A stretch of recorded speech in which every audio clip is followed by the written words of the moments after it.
પૃથ્વી અનલને આંબુ પાસે ને શૂન્યમાં સમાવો શેષ વધાઈ શંભુ તેજ પવનને પૃથ્વી અનલને આંબુ પાસે ને શૂન્યમાં સમાવો તો શંભુ છે પરમાત્મા પોતે છે એમ આપણો દેહ પંચભૂતનો બન્યો છે આકાશ વાયુ તેજ જળ ને પૃથ્વી આ પાંચ તત્વ બાદ કરો આ પોતે નારાયણ રૂપ છો પણ એ આપ વડે છૂટી શકાય એવું નથી જ્યારે આખા ભગતને આ જ્ઞાન થયું ત્યારે એ નાચવા માંડ્યા હતા કે આજનો દિવસ આનંદનો રુદિયામાં વિસળ ઉજ્યો જીવને શિવનો સંશય ચડ્યો માર્ગ તો મોક્ષનો સૂજ્યો તેજ પવનને પૃથ્વી અનલને આંબુ પાસે ને શૂન્યમાં સમાવતા શેષ વધઈ શંભુ શેષ વધઈ પરમાત્મા પોતે છે જે આપણે દેવો માનીએ છીએ એ ત્રિગુણી માયા છે બ્રહ્મા વિષ્ણુ ને મહેશ એ ત્રણ ગુણ છે એ આપણે ટોચની વાત છે આ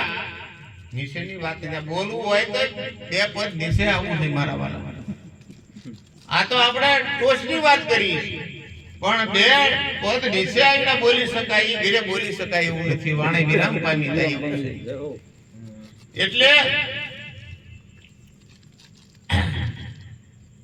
તેજ પવનને પૃથ્વી અનલને આંબુ પાસે ને શૂન્યમાં સમાવો તો શેષ વધઈ શંભુ તો આપણું સ્વરૂપની અનુભૂતિ થાય જે દેહ બાદ કરો જે વાહેરીઓ એ આપ તમારું સ્વરૂપ છે અને એ સર્વવ્યાપક છે એ કોઈ સ્ત્રી નથી કોઈ પુરુષ નથી કોઈ જાતિ નથી કોઈ વર્ણ નથી કોઈ જાતિ ભાતિ હરિના દેશમાં નથી એમ ગંગા સતીએ કીધું છે આપણે અને દરેક સંતો કહે છે જ્ઞાન થતા કોઈ જાતિ ભાતિ રહેતી નથી મારા વાલા સર્વના ઘટમાં એક જ આત્મા છે બહેનોના ઘટમાં આત્મા છે પુરુષોના ઘટમાં આત્મા છે એ કોઈમાં બહેનોના શરીરમાં આત્મી રહેતી હોય અને ભાઈઓના શરીરમાં આત્મો રહેતો એવું બનતું નથી અને જે પાછળ બધાય પરમાત્મા પોતે છે અને વિના પૃથ્વી પાવ પલટ્યો વિના વાટે દીવો જે ઘરે મુવા પછી જાઉં એ ઘર જીવતા જોવો આખા ભક્તે કીધું એ ઘર જીવતા જોવાની વાત છે આપણો દેહ પડી જાય જે ઘરે જવાનું છે એ ઘર આપણે જીવતા જોવાની વાત છે મારા વાલા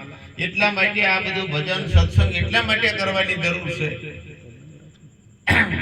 લીલણભાઈએ કીધું ગુરુજી હવે તમે જ્ઞાન તો આપ્યું ભજન કેમ કરી કે લેવાય તો રામનું નામ લેવું દેવાય તો ટુકડો દેવો હીરો તો પડ્યો છે મેદાનમાં લેવાય તો લઈ લેવું પરમાત્મા કઈ સાનો છૂપો નથી વેશમાં નથી પણ વર્તનમાં છે સારું વર્તન રાખો જીવન તમારું પવિત્ર બનાવો ચારિત્ર શુદ્ધ બનાવો ચારિત્ર ક્યારે શુદ્ધ બનાય કે ચોરી દારી દારૂ મટન જુગાર પરસ્ત્રી માં બહેન દીકરી સમાન પર પુરુષ ભાઈ બાપના દીકરા સમાન આવું તમારું જીવન હોય તો તમારું જીવન પવિત્ર થાય અને જીવન પવિત્ર થાય તો જ ઈશ્વર ઓળખવાના લાયક બનાય અને જીવન પવિત્ર થાય પછી જ આપણને માણસની પદવી મળે માણસ બનવાની જરૂર છે દેહ માનવનો મળ્યો તો માનવ કહેવાતા નથી આપણામાં ગુણ સારા આવવા જોઈએ આપણામાંથી અવગુણો જવા જોઈએ દુર્ગુણો નીકળે તો સદગુણો રહે બે હારે રહે તો એ મલિન કહેવાય એ બરોબર ન કહેવાય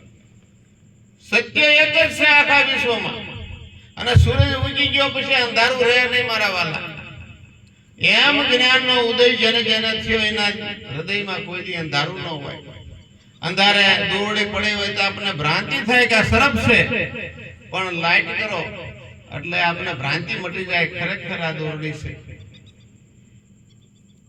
ઘણા દિવસે આપણે આવ્યા હોય અને ઘરમાં અંધારું હોય રાતે 2 વાગે આવી અને ઘરમાં ઘમઘોર અંધારું હોય પણ લાઈટ ચાલુ કરો કનેક્શન બરોબર હોય તો તરત જ અંજવાળું થાય અંધારું ઊભું ન રહે કોણ નહીં જાવ હાલ ઘરમાંથી છોડાવે તરત જ અંજવાળું થાય આજ તમે જે તમારે પગ મેં કર 2-3 દી પછી તમે દાજો નહીં તરત જ દાજો મારા વાલા એમ આ ગુરુ મહારાજનું જ્ઞાન એવું છે કે તમને તરત જ જ્ઞાન થાય જેને જેને તરત જ જ્ઞાન થયું છે એના દાખલા છે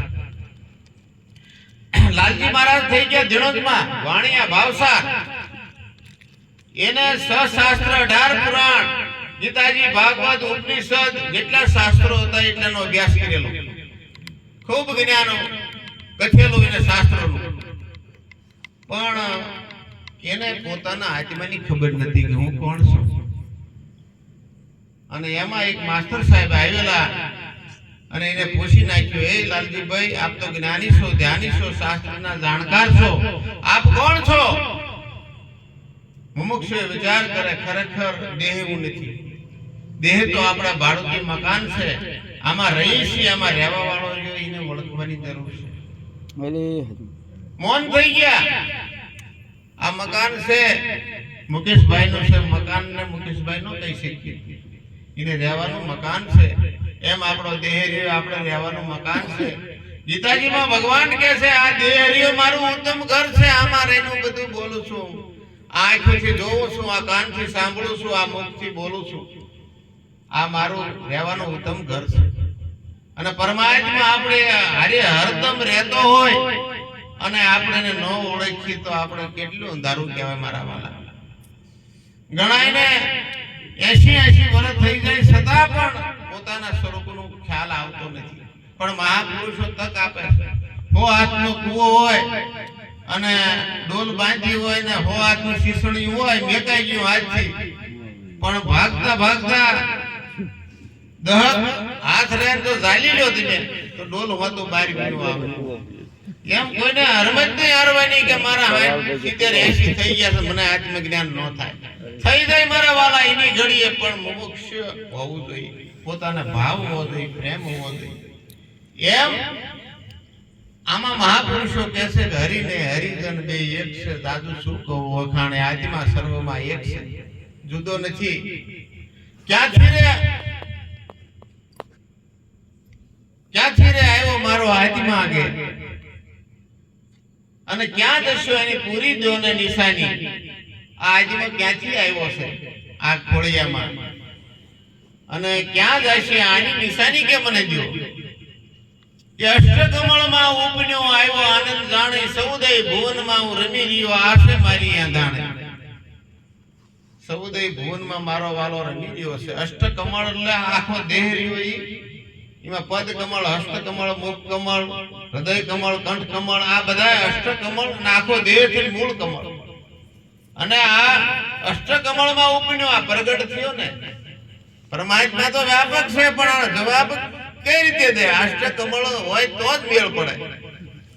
એટલે અષ્ટકમળમાં ઉપન્યો આવ્યો આનંદ જાણે, સૌદય ભુવનમાં હું રમી રહ્યો આશે મારી આંધાણે. સૌદય ભુવનમાં જો રમી રહ્યો અને આપણને દ્રષ્ટિમાં ન આવતો હોય તો આપણે ઘણી મુશ્કેલી કહેવાય મારા વાલા. એક આંખને જો મોતિયો આવી ગયો તો આપણે નથી પડાતો, તરત જ ડોક્ટર આગળ જાય છે. પણ આપણને ઈશ્વરની અનુભૂતિ નથી થતી તો એના ડોક્ટર આગળ આપણે જાતા નથી. એટલું આપણામાં અંધારું છે. આપણે ભગવાનને માનીએ છીએ, માતાજીને માનીએ છીએ, ગુરુને માનીએ છીએ, પણ ક્યાંય કરતા નથી. અને જ્યાં સુધી ક્યાંય એમ ન કરી ત્યાં સુધી આમાં પ્રકાશ થાય નહીં. એમ વેદ ને પુરાણ કહે કથની, વેદ ને પુરાણ ઘણું કહે, પણ એવી રેણી ન હોય એટલે પ્રકાશ ન થાય મારા વાલા.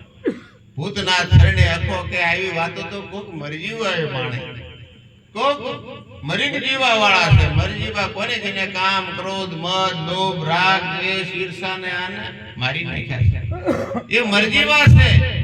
અને એ આ મરીના સંસારમાં જીવે છે, આ સંતો છે. એટલે આપણે પોતાનું મૂળ સ્વરૂપ જાણી લેવાની જરૂર છે. જબરદાન થઈ ગયા વરસડામાં એને એવું કીધું છે કે આ જીવને ખરી ખબર ક્યારે પડે કે દેવ મારો આ દેહ દેવળમાં મળે.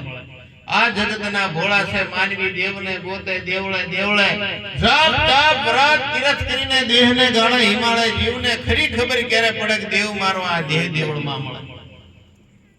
આ કાયામાં અમૃત કૂપો ટપકે છે, હર પડે હળી પણ અટકી જાય તો એનો મેળ ન મળે. જીવને ખરી ખબર ક્યારે પડે કે દેવ મારો આ દેહ દેવળમાં મળે. નજર કરું ત્યાં નરહરી મારો પણ જુગતીથી જોવા મળે. જબરદાન કે જગદીશ વિના કોઈ ખૂણો ખાલી ન મળે.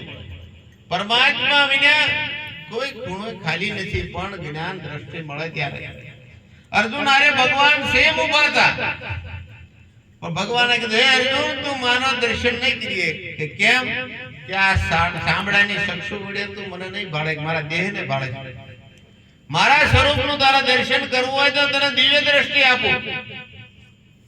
ભગવાને જ્યારે દિવ્ય દ્રષ્ટિ આપી તે સસરાસરમાં પરમાત્માના દર્શન થયા. કેડેથી ગુંદર સુધી કોઈ જગ્યા પરમાત્મા વિના ખાલી ન પાડે.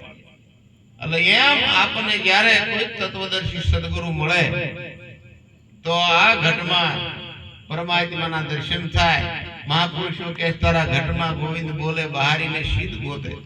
તારા ઘટમાં ખાણ હીરાની ને ગોત્યા વિનાનો અજ્ઞાની ગરીબી નથી મટવાની. મહાપુરુષો કે આત્મ ધન આગળ બધી ધન ધૂળ સમાન. આત્મ ધન જેની આગળ છે એ જ જ્ઞાની છે અને એ જ ધ્યાની છે. એટલા માટે આવો સરસ મજાનો અવસર મળ્યો છે, ચૂકવાનો નથી. અહીંયા ઘણા સંતો મહાપુરુષો જે બાકી છે એટલે એનો આપણે લાભ લેવો છે.